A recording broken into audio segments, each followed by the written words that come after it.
Hey everybody, what is going on? I hope you guys are all doing well, and welcome to another tutorial video. In this video, I'm going to be explaining to you guys how you can add terms and conditions as well as other sort of similar things to your website on Squarespace. So let's get right into it. Now, the first thing I'm going to be covering is the cookie banner, which you can very easily activate on your site. So let's get right into it. For this, you want to go into your settings menu.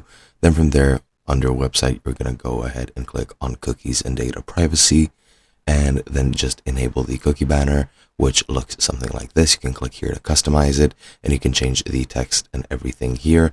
And once you're done with that, just click save, and now you have a cookie banner on your site.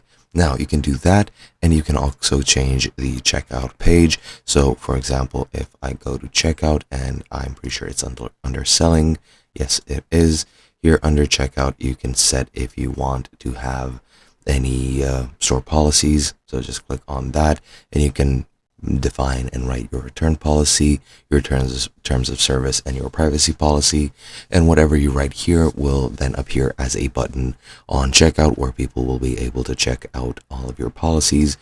And alternatively, you can always just go into pages and make a new page. I'll make a blank page called terms and conditions. Then just go there, click edit, add a new section, and then add some text to it. And for example, if I add a text block, then here you can write your what's it called, terms and conditions, and you can link it anywhere on the site that you want. But essentially that is pretty much it. Hope you guys enjoyed, and I'll be seeing you guys in another video.